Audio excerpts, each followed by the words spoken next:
Hello and welcome. My name's Aaron Clausen. I'm the City of Lynn's principal planner, Hi, I'm Lauren Drago, the Associate Planner for the city. and we're going to be here with you for the next 30 minutes or so to provide a summary and overview of a proposed zoning ordinance that we have put out there for the public comment and review, and look forward to talking through this with you. So the first question you might have for us is why would we rewrite zoning? Um, the first step on this is that zoning is one of the most powerful tools a community has to manage growth and direct development into the future that helps that development best meet the cities and towns, if it's a smaller town, whatever community it is, it helps that community achieve its goals. We've also recently completed the comprehensive master plan update called Vision Lynn, which really laid out a comprehensive strategy for future development, identifying a series of goals that the community wants to achieve with that development. And so this is the first step in meeting the regulatory tools that we have to align with the zoning or the comprehensive plan that we've written. Our current and part of the issues that we're trying to solve here is that first, our zoning code that we have in place is well over 2 or 3 decades old. It hasn't been comprehensively changed in a long time. So there's a need for our zoning code to align with the goals and the priorities and development objectives of Vision Lynn. Our current zoning code does not match the realities of today. And what do we mean by that? Our code, since it hasn't been updated in current years, it's really responding to a different development dynamic and a different market system than what we're seeing today. So this is an opportunity to make sure the zoning code aligns with the city's goals, but it's also workable from a development perspective and can achieve some of the economic development and housing objectives that we're trying to bring about in our community. Um, Again, because it's an old zoning code, it's hard to follow. It's a little bit of a choose your own adventure, to be perfectly honest with you. And so what we're trying to achieve here is a more logical layout and a framework that's easier to understand for the community as well as development professionals who are a little bit more versed in what a zoning code looks like. And in doing so, we're trying to make it more modern and accessible for a number of different technologies and available for ease of use on our city's webpage. We want to ensure that the zoning code is allowing for and encouraging development that we want as a community. This goes back to Vision Lynn and the goals that are articulated in that. And under that heading, support Lynn's economy and adding new jobs and rebalancing our land use programs so that we both achieve our housing goals and our economic development and job access goals. And we'll talk a little bit more about that later on. This has been a collaborative process. We received funding through the Executive Office of Housing and Livable Communities. We've hired Community Scale and some sub-consultants, Levine Planning Strategies, and BBHS is the legal team working with Community Scale to help us rewrite our zoning code to the latest standards and best practices that are held in the region. And that's supported by a zoning working group that includes both city staff and members of our planning and zoning boards and the city council to make sure that those who utilize this tool the most really have a way to shape it so that it's effective and implemented in a clear and understandable way. Yeah, zoning is one of those things that really touches so many different departments and elected bodies and volunteer boards in the city. And so it's really important to us to make sure that we had representatives from all of those different groups participating throughout this writing process. We really appreciate all their support in helping us make a really good proposed code here. It really has been a team effort. And the approach has been data driven. First, Community Scale conducted a survey to get feedback from the community on what the priorities are. And not surprisingly, they're very much aligned with the goals and objectives that came out of Vision Link. That's a positive thing. Community Scale also carried out interviews and stakeholder meetings with land use lawyers, realtors, and individuals working in the development sector just to get a better feel and understanding of how the current code is and is not working. And then as a part of those two elements, Community Scale has produced an audit of our existing code. They've also looked at the the dimensional regulations of our existing, the land use regulations of our existing code, and the process to better understand what might be pain points beyond what we've heard from the community. And that's been all wrapped up together and is available on the city's webpage. And so if you're interested and really want to get into the weeds on how we're getting here, it's a good place to take a look, and we'll provide that reference for you a little bit later. Absolutely. So yeah, all of those conversations with the different departments and the boards, as well as the research that Community Scale had done, helped us put together this first draft of our proposed zoning code. I'm going to walk you through a little bit about what we were trying to do with this draft and how we did it. So some of our big picture goals of what we wanted to see from this draft, as Aaron said, we wanted to make sure it aligned with Vision Lynn. That was a huge community process over the course of over a year. And so we wanted to make sure that this important tool matches what we had heard from the community during that process. In addition, we wanted to increase the predictability of development. Right now, a lot of development in Lynn relies on zoning relief. And so by tweaking our code, we can have more predictability both for developers, for neighbors, for property owners, to understand what can happen through our zoning code. Additionally, we want to support high quality projects. And at the same time, we want to preserve what's working. We're not trying to change things for the sake of changing them. There's a lot that's going great with our zoning code. And so we wanted to make sure that we were keeping the things that are already working the same as they already are. So to start, in terms of aligning the zoning code with Vision Lynn, a big theme that we heard from the community in those conversations was that folks saw the value of development and growth. They were open to seeing development that could provide more housing for our community, that could provide more jobs and more vibrant commercial districts. And in addition, tax revenues. New development can help us create more fiscal sustainability to help pay for the kinds of services that our community would like to see. And so that was sort of the role of growth that our community saw for Lynn. And so this zoning code rewrite aims to maximize the benefits that development can offer while also minimizing the negative impacts. And this is something we talked a lot about in Vision Lynn. We talked about what kind of growth that people thought we should be pursuing, how much growth, and where.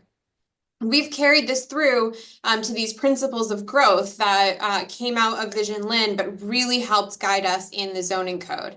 So these principles start with supporting our existing activity nodes. So we want to be focusing development on areas where we already have development, places that already have mixed use, a little higher density, the infrastructure to support a little bit more, more development in those areas. Then we want to take those areas that can support a little greater density and connect them for maximum accessibility and convenience. So we're looking at places that already are served by public transit or fantastic streets that support all modes of transportation to, again, maximize the benefits we're getting and minimize the negative impacts of development. And then finally, this was a really key takeaway for Vision Lynn. We needed to do everything we could to preserve existing industrial activity and foster new commercial opportunities.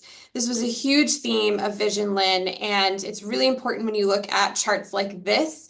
This is a few years old. We just pulled this from our discussions with Vision Lynn, but the general picture is still the same. Most of Lynn's tax value is generated from residential uses. And ideally, we would have more of a mix from our commercial and our industrial uses in the future to support the long-term fiscal sustainability of the city. And so we wanted to think through about how our zoning code could support that. And one of the ways we did that was we did a mapping exercise. We talked about these different areas. Generally here, the darker areas on this map are those activity nodes we talked about that have better infrastructure to support more development in the future. And so our zoning code emphasized on making sure that we could build mixed use projects in these specific areas. If I could just jump in there real quickly, Lauren, just to emphasize the point you made a moment ago about land use and the reliance that we have on residential. What we found in the existing conditions analysis of Vision Lynn is that 90% of all the assessed value in the city is residential, which is quite a bit higher than a lot of our peer communities like Salem or Chelsea. So there is a great opportunity for us to rebalance this to achieve a lot of the goals that Lauren articulated. And then in that mapping exercise, I think it's useful just to note that this is sort of a precursor. This set the baseline for us to understand what are the different place types in the community and how can we best align our zoning districts align along with these place types and the development objectives that we're articulating here. And it's just a useful connection to think about the planning process, the visioning, and the engagement with the community that took place with Vision Lynn and how this translates into the zoning districts that we'll talk a little bit later about. Yes, yeah. And the other map that was a big part of that conversation was this one, our degree of change map from Vision Lynn. And as you can see in the dark orange here, these were three areas that the community said they were very open to having complete transformation.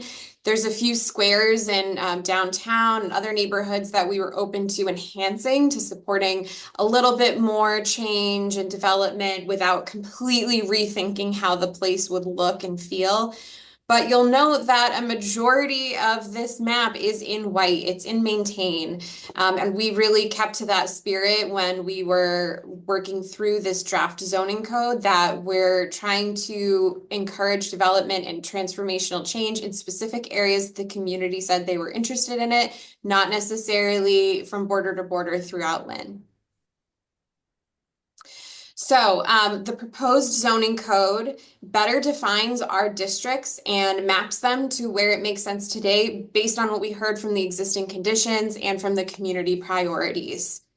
In addition, we're really trying to support new development around that existing infrastructure to, again, maximize those benefits, minimize those negative impacts of development. And we're also trying to support vibrant commercial districts and economic activity. And we're doing that by simplifying our use definitions, modernizing them, making them kind of fit with our context rather than, the 1920s when our zoning code was first written here in Lynn. And then we're continuing to require ground floor commercial activity where sensible. We've spent a lot of time kind of making sure that we were being practical and had reasonable expectations for that. But we really feel to have accessible, convenient neighborhoods supporting those retail, commercial ground floor space wherever makes sense is a really big part of that. And then finally, we're trying to make things easier for developers to build what we want as a community. We know what we want in Lynn. We've had really consistent feedback on that. This helps make sure the zoning code is encouraging that, not making it any more difficult than necessary to get the development we want to see. The second goal that I talked about was increasing the predictability of development. So today in Lynn, if you're trying to build something or rehab something, you're probably going to need a variance. A lot of projects need a variance, and a variance is essentially asking special permission of the Zoning Board of Appeals to not follow some aspect of the zoning rules because it's too difficult to do so. And so you can see in this chart here, we have lots of variances come through for all sorts of different projects. And as a result, a lot of times developers aren't really sure what we actually want. If you kind of start with the assumption that they're going to need special permission no matter what they're doing, it's hard to figure out what the community is actually looking for. In addition, if you're a property owner, it might be more difficult for you to make improvements because you might need to spend more time and money and energy going through this process of getting a variance. And that could be really frustrating and in fact be a reason not to do the project at all. And then finally, I think it's really frustrating for abutters who don't necessarily know what's going to happen next door. If the zoning code says one thing, but anyone could come in and ask for special permission to do something else, you'll get a notification, you'll be informed of that process, but that's really frustrating that you might not know what the rules are going to be in place for that abutting property.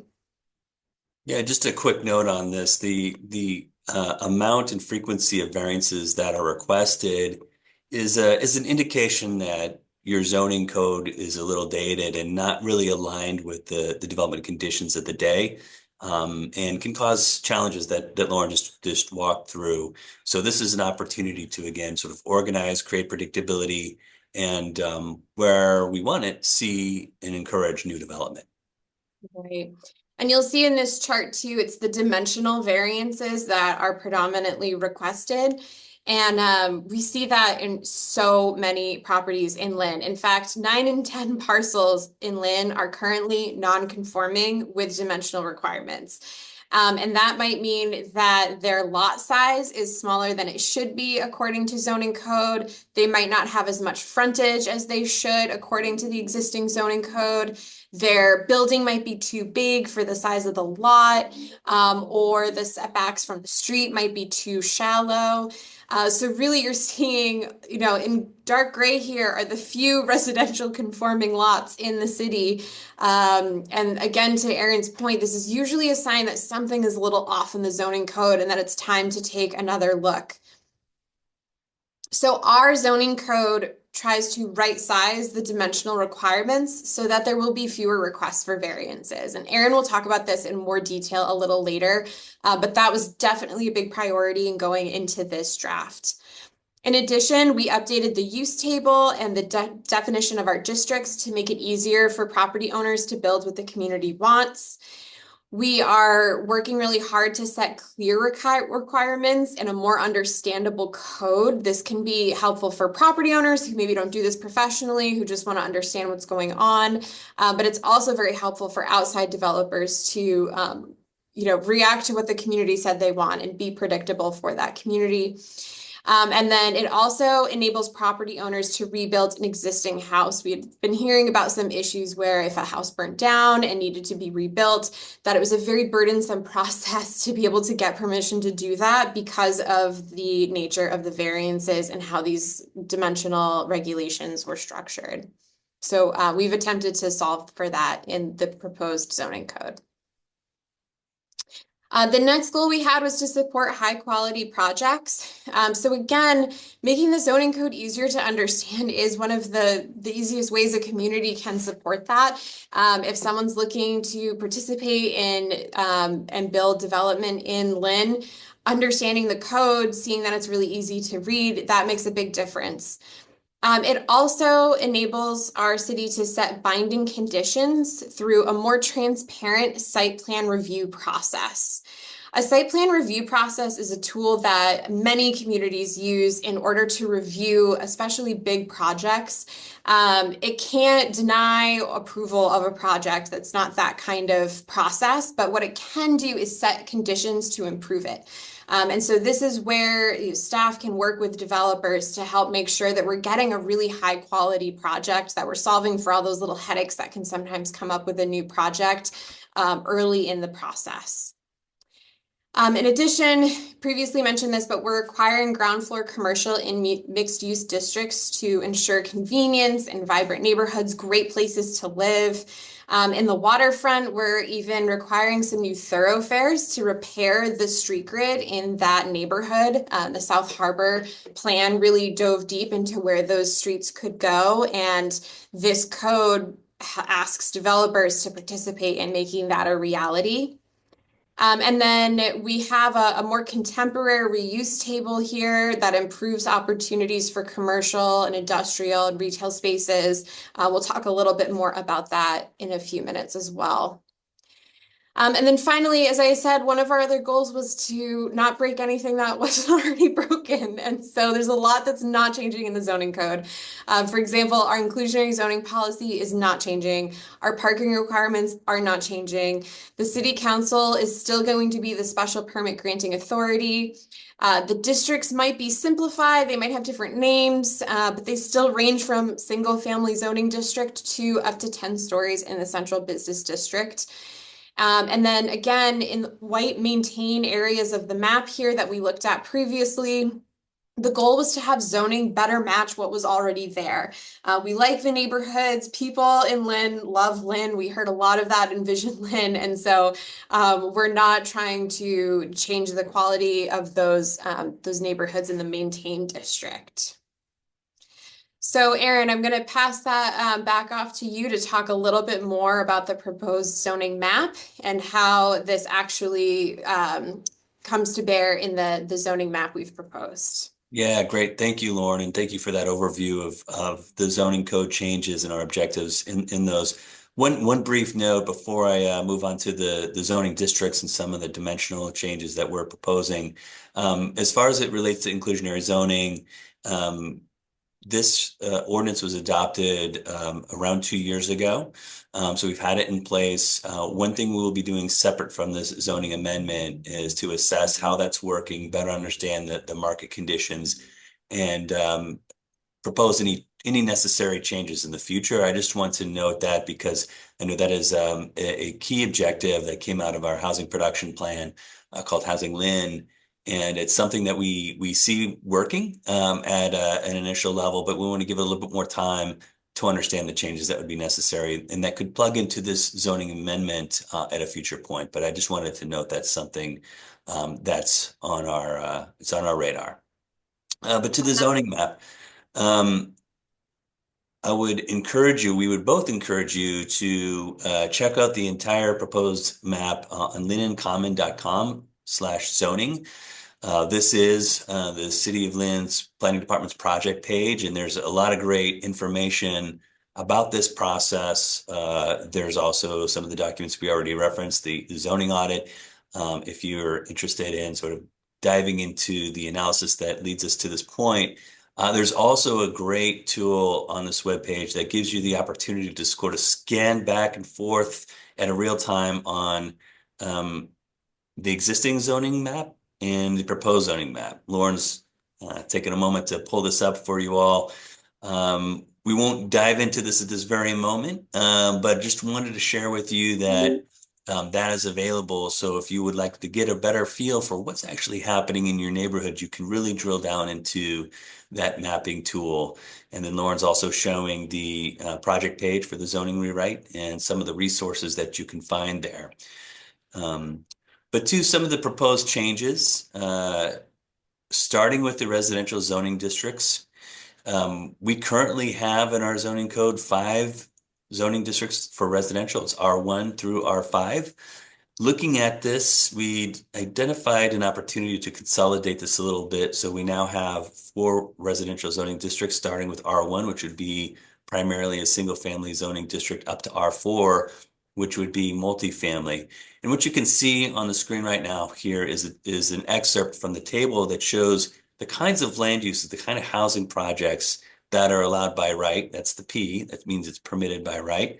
Or those that require a special permit. That's SP on the screen here. And that requires a review by the city council and approval to allow that kind of development in that district. And then, maybe not surprisingly, any of the X's that are on the screen are not allowed in those zoning districts. So for instance, a multifamily project is not allowed in the R1. Next slide, please. And this is a quick analysis that was carried out in the audit that shows the difference between what is currently required for a lot size in each of these zoning districts and what is being proposed. It also provides some detail on what the median lot size in these zoning districts are and what it would take for 75% of the properties to be compliant with zoning. If you recall back to the map that Lauren talked about, where a large portion, something like 90%, all of the residential projects, residential properties in the city are non-compliant. This just shows you a range of how you could get to 50% or 75% compliant. What we're proposing here for R1 is a 6,000 square foot lot rather than a 10,000 square foot lot. And then as you move up the scale to more densely developed housing, you can see how the lot sizes change. And what we're attempting to here is strike a balance between what is the existing condition, what is the character of these neighborhoods, and what we want to allow to sort of allow for infill development that will support and enhance these neighborhoods. Next slide, please. And this shows you how it is distributed across the city.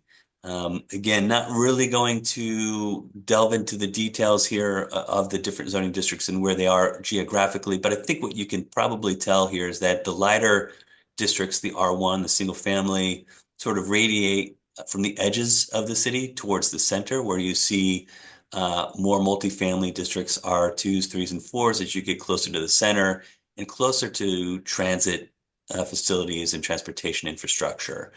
Um, what's being highlighted here again is the lot size. As the previous slide showed you, we're proposing to decrease the minimum lot size in each district and the lot width so that it's more consistent with what we see on the ground now.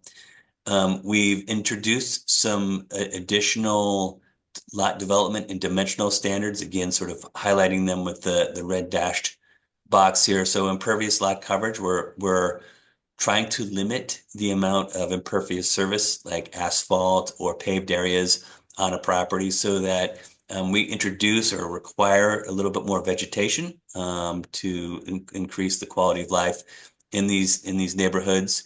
And then we've introduced a metric called the lot area per dwelling unit, and that essentially sets the minimum lot area for each dwelling unit that is required in the zoning districts. And then what could be allowed by special permit. So we have a baseline requirement. For example, in the R2, you would need 2,375 square feet for each dwelling unit at a minimum. You can't decrease that in the R2, but if you look at the R3, there's an option to seek a special permit from the city council to reduce that if you believe the project site does justify additional units, does have the infrastructure that would support it, and does align and is more consistent with the character of that neighborhood. That's an option that a property owner or developer could choose.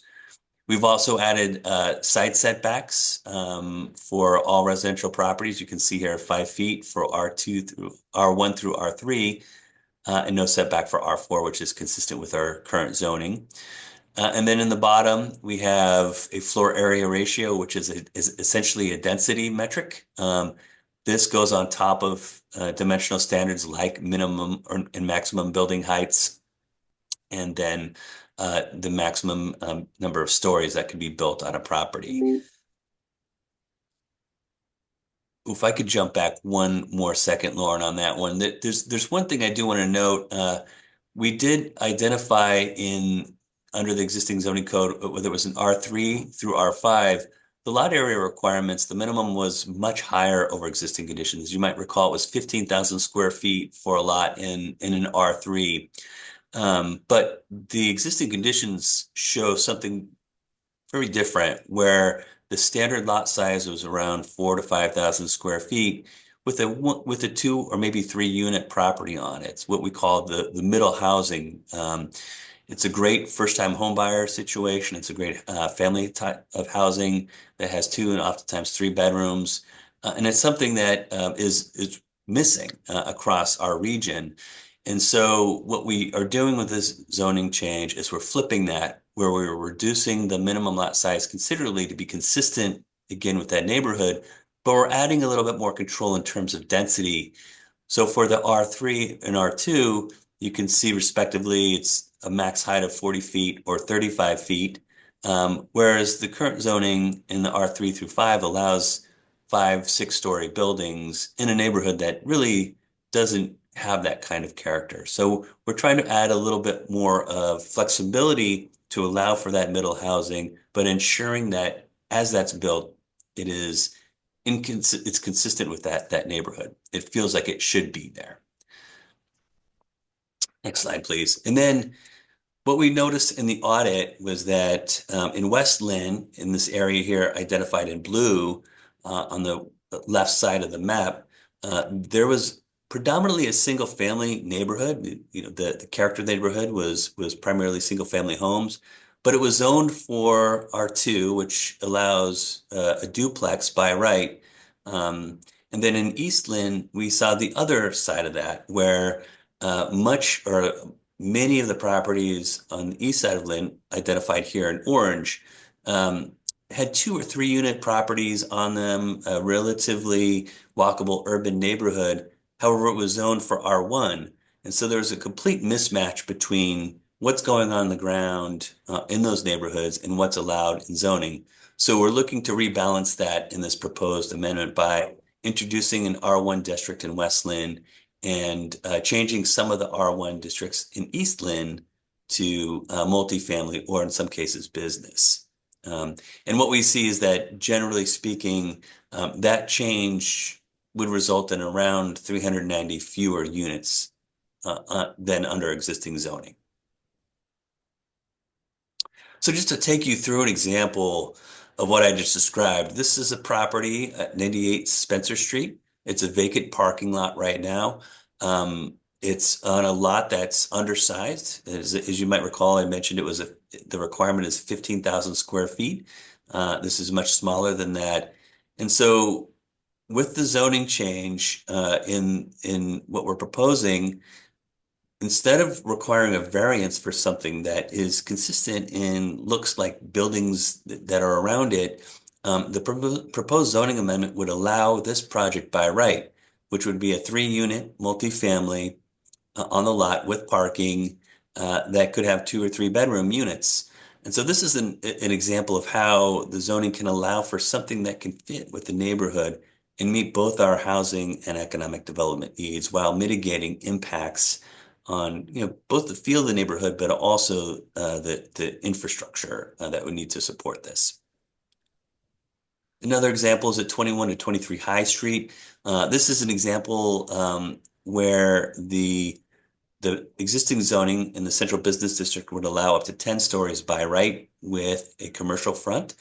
And this is not necessarily what the neighborhood looks like. So what we're proposing here is to turn this into an R4. And this test fit here shows you really what that could look like. And you can see here at the scale level with this new building, it is generally the same height and volume of the surrounding buildings, but does provide some of additional housing units with parking spaces to support that new development. So on the other end of the spectrum, an example of how the zoning is sort of downscaling the potential project so that it meets the conditions of on what's going on the ground.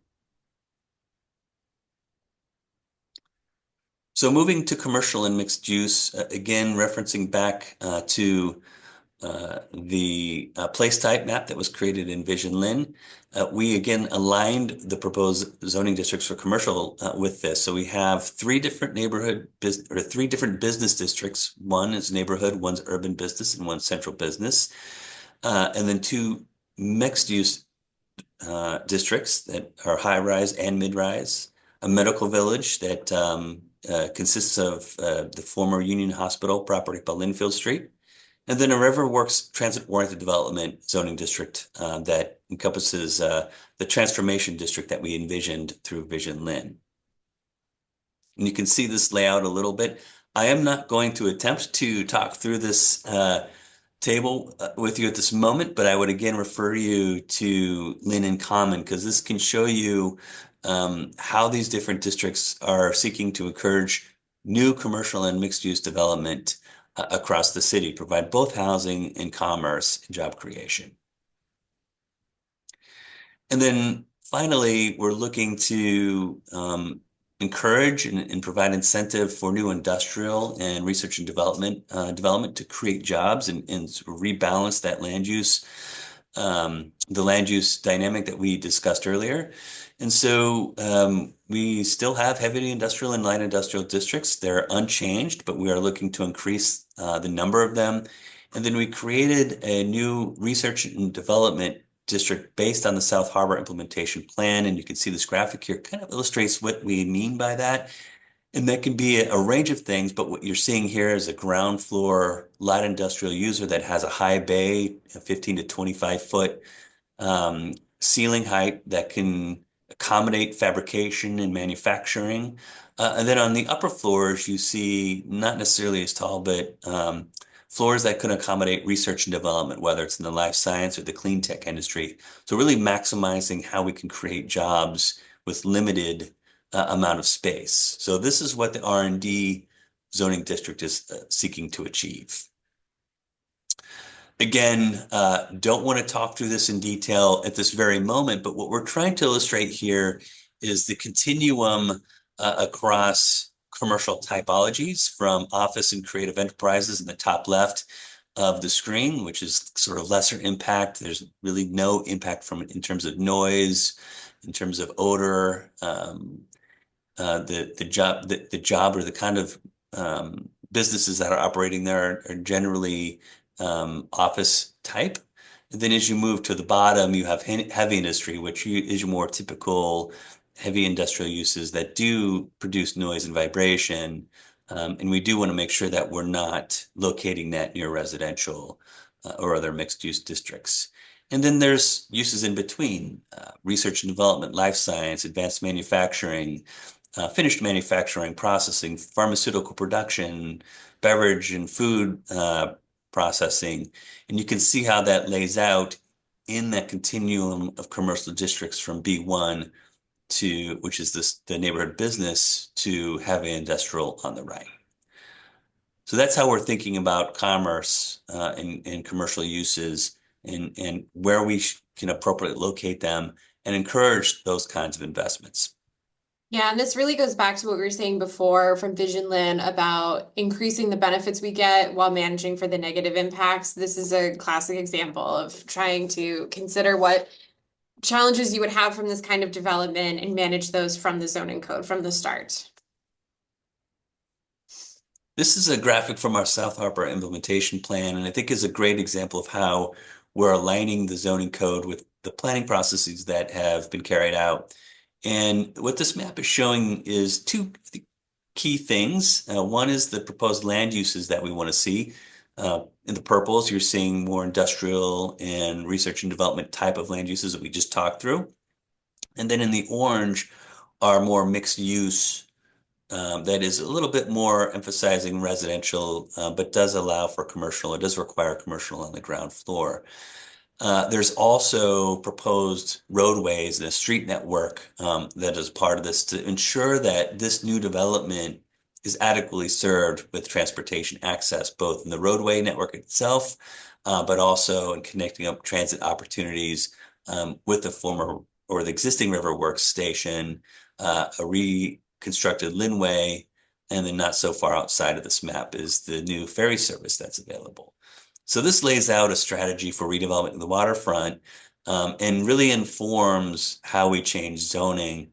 And Lauren, I don't know if you're able to pull up the slider map to just kind of emphasize these changes because this is a key area where we're illustrating or making changes around commercial uses along our waterfront. The current zoning on our waterfront is primarily mixed use. There's 4 different mixed use districts, actually 5 different mixed use districts along the waterfront. And all of them, although they allow commercial, really the way they're designed is they incent residential housing above commercial, which is great. And that there are locations that we want to see that. But we also want to make sure, again, we're achieving this goal of creating new jobs. So as you slide the map slider over and look at what is actually proposed, you can see that the change in color scheme there. And the key ones to look at are the grays. That's a light industrial zoning district, so it allows pharmaceutical manufacturing, light manufacturing, that sort of thing. And then there's purples in the proposed zoning that is the R&D districts where we're focusing commercial multi-story development that can really drive job creation. Then on the edges, in the lighter purple and in the yellow, there remain some mixed-use districts that emphasize residential, but it's starting to respond to the existing context. It's responding to the existing context in terms of transit and access to transit amenities, where the mixed-use housing and commercial responds a little bit better, closer to transit access. So that's an example of where we're trying to emphasize commercial and new commercial development. There are some other areas in the community that we are proposing some changes. There's additional R&D. You can see sort of center left, where there's the Market Basket and the former Factory of the Future property that was owned by GE. Light industrial up on Boston Street. And then closer again to the waterfront and sort of baking or making a buffer between the downtown and the waterfront is R&D that seeks up and sort of lines up with the downtown central business district. And then really briefly, we also do have an open space zoning district. This generally aligns with any public park or open space or utility corridor that is in existence. And the key change here is that we're ensuring that the open space aligns with what's existing, aligns with the new conservation restriction on the Lynn Woods Reservation and the Harbor Park that is under construction on the waterfront right now. Yeah, so when you're looking at the slider, you'll see more green from between the proposed and the existing. The proposed will have more green, but that doesn't actually reflect any new changes, anything new. It's just about better matching what we have already, as Erin said. And just the last thing, again, really encourage you to take a moment and look at the map on lynnandcommon.com. And hopefully what you can read in these two maps together is how the place types really inform the actual districts that are being proposed in our amendment. Great. Thank you, Erin. So just to cover some next steps, again, we're recording this while the proposed draft is available for public comment. And we, really use the Vision Lynn and the community survey that Community Scale conducted to support this effort. We feel like we're hitting all of the top priorities that are the community identified in the survey, the things that people were passionate about. But we want to hear what other changes, what other questions you have, what other concerns, and we're going to have this public comment period open through Friday, March 23rd, 2025. So we're not doing a traditional public meeting. The plan is to use this video to help introduce people to the plan, and then we'll be having office hours. You can see the dates here on your screen, and we'll be updating those to our lynnandcommon.com/zoning as needed. And we're happy to go through more slides with you in those sessions, but we're hoping that folks will come and just be interested in having conversations with us. We're also happy to participate in any public meetings, or if you're part of a neighborhood group that wants to know more, we're always happy to come and present to different meetings and groups that are already planning to be gathering together. And then as we saw before on this page, I'll go back to it. You can download the code itself in PDF. You can check out the map as a PDF map. We also have this interactive version that makes it really easy to go find your specific parcel and see what it was zoned for currently, what we're proposing, and just kind of steer around to see what's going on. And then we have the registration links for our office hours. And then we're asking folks if you have comments or questions to fill out our feedback form. It's available in English and Spanish. It's just a couple quick questions to help us gather all the feedback in one place. It's really helpful for us. We'll be reviewing this feedback very carefully as we plan to do any revisions that come out of that in preparation for hopefully adopting this code at some point in the spring. That is it for our overview of the proposed zoning code. Thank you so much for taking the time to hear us talk this through, and we hope that we'll see you in the future office hours or other public meetings to hear more about your feedback. Thank you. Thank you.